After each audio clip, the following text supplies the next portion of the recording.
Hello, everyone. My name is Dr. Terry Lyles. I'm a human performance coach. I do human engineering. If you've never heard of that, you may say, what is human engineering?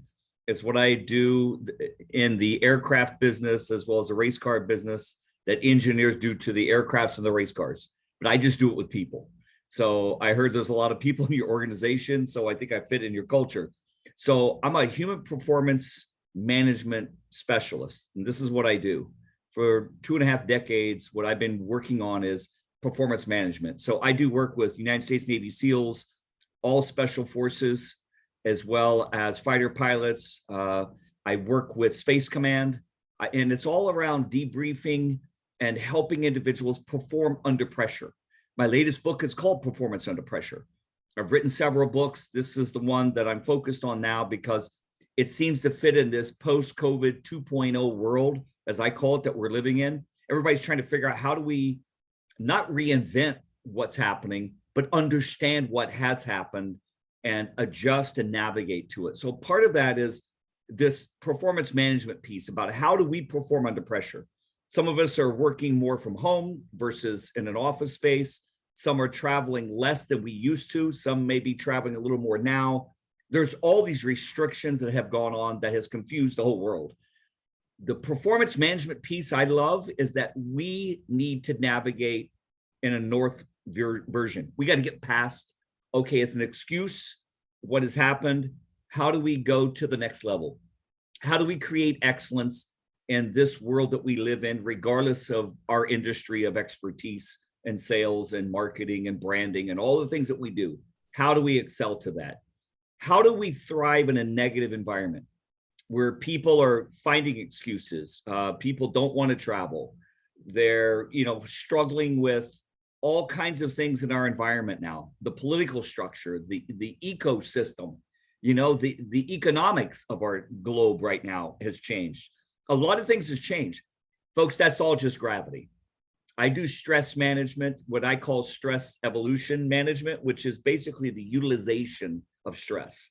So how do we convert bad stress to good stress? What I consider a threat to a challenge response. Anything I see as a threat in my life, whether I'm training professional athletes, I've trained 40 or so race car drivers from Formula One, IndyCar, NASCAR, sports car, NHRA. I love sport. I've trained in tennis and golf, hockey, love sport. And I think, well, why? Because there's a human element involved. I played sport, as a young person throughout my career, still love it, but found that my coaching protocols through what I learned through my PhD program, which was on avoiding burnout, was really the biggest issue. How do we do that effectively throughout the stages of our lives? And part of that's this threat challenge. Whatever you're threatened by, it could be weather, travel restrictions, travel delays. It could be health issues, family issues, work issues, marketplace change issues, whatever that is. It's not the elimination of that threat. It's converting that threat to a challenge. So how do I take that and convert it? So part of the protocol training is taking what's in your environment, learning how to identify those things and convert them into challenges. Second part, how do I proactively identify problems and create solutions? The best performers in the world, pilots, SEALs, SWAT team members I've worked with, professional athletes, like I said, corporate athletes, I call them corporate America for years, is we have to identify problems before they even happen. At least identify that there could be something going on that may not be exactly what we thought it would be. How do I identify those things and, again, convert that to a challenge or a success for me? And how to do that under these negative circumstances and situations is part of my job as a human performance leader, like talking to you now, like you receiving this now, going to your clients, going home to your family. All these things are the protocols that help us create this level of excellence in human performance, which is my specialty. Next thing, create a call to action. I have a human performance metric system that I use.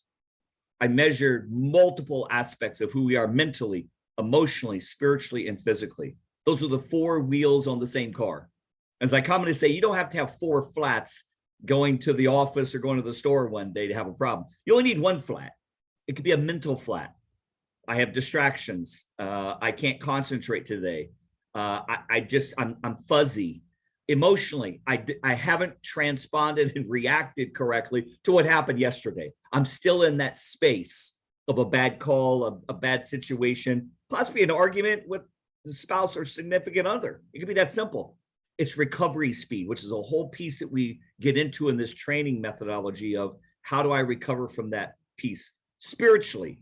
What do I mean by that? I mean, our belief system. Do you still have that loving feeling? You love what you do. You wake up with passion and energy every day and you're ready to go attack the world? Or do you wake up and, oh, I got to do this again? You see, that's a lack of connectivity in your life purpose alignment, which is the spiritual side of this, which we get into in a deeper way. And then physically, which is your energy levels. How do you manufacture and maintain energy throughout the day that when you're finished with your day and you go home, wherever that is, you have something left for those around you that you love and you care about as well. Not just your work, but it's work-life balancing. How do you actually do that? So creating these systems and protocols are very important to how we navigate this performance under pressure attitude. I love that word too. I'm writing a new book, and attitude, at meaning place or specific area where you are now. I, which is myself, and tude, which means this arrogance. Like I have this walk about me, this talk about me, but the word arrogance has a negative connotation. How do we convert attitude into something positive? It's the difference between being arrogant and confident. I work with performers on how to be confident. That means if I'm good and that threatens you, and I've been good to you and kind to you, you need to step your game up. If I taunt you and I look down on you and I denigrate you to win, that's arrogance. We're talking about a corporate attitude that says, look, if I win because I'm good, I'm going to help you as a team member be as good or better because we all rise up together. I consider that I, we, and it. I is the individual. We are the teams that we work with and motivate and train and work with every single day. And the it is the overall organization, whom we work for and whom we represent, who we actually get to as our client base and take care of. I'm only as good as the clients I take care of. I'm only as good as the family that I support and take care of. It's up to me as the I to take care of the we, that we impact the it or the overall organization / IE or family to be the best we can be. So this call to action, this performance metrics that I use actually gives us something that I learned in the Air Force years ago, which I think is just fantastic. It's called a win cycle. So in the fighter pilot world, the actual plan comes down from the Pentagon. I've worked at the Pentagon for years with generals putting protocols together just on the outside. That I'm only there as a fly on the wall, so to speak, psychologically, physiologically, working within their protocols to understand what happens on their missions, because I take care of the pilots. So mine is what you do before, during, and after a flight. Race car driver, before, during, and after a race. A corporate executive, what you do before work, what you do during work, what you do after work. It's all the same thing to me. And part of this win cycle is very interesting. There's, first of all, a plan. So you have to have a plan. So if you don't have a plan, you have to get a plan. You probably have a plan. The biggest challenge after the plan is, and in a fighter pilot's world, they don't affect the plan. They can't question the plan. The plan comes from higher up. Their job is to brief, number two, brief on that plan. So we brief on, okay, here's what the plan is. How does it affect us? I could be on an aircraft carrier. I could be in a remote area. I've got to get to my aircraft. I have to navigate to my target, do what I have to do. So they go through all those systems of rehearsal, so to speak, or protocols to understand how to, the third thing is execute. So we have a plan, we brief, we execute the plan. Now we go out and do what we said and trained on doing. I train for a living. You need to be training in your life continuously. The best athletes in the world train continuously. We will never consistently outperform our training, which means you can have a great day once in a while. How do you duplicate that? The best performers in the world in sport, life, and in business have a plan. They brief the plan. They execute the plan. The fourth thing is you debrief that plan. how well did I do? And it's not about I was wrong, you were wrong, I was right, you were right. It's nothing. They tear their patches off, walk in the room and debrief.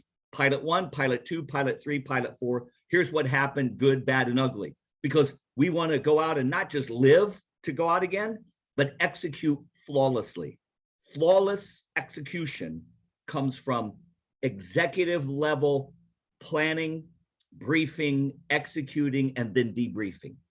And the last thing they do in the win cycle, number 5, they celebrate. Most of us, I find through the surveys I do, people just do not celebrate enough. And I don't mean just going out and partying and having a good time. I mean actually celebrating all through the day. I'm healthy. I'm alive. I live in a free country. My family's healthy. I have all these cool things around me. I need to recognize and celebrate those things. So the recognition reward part is the final piece, which is also very, very important.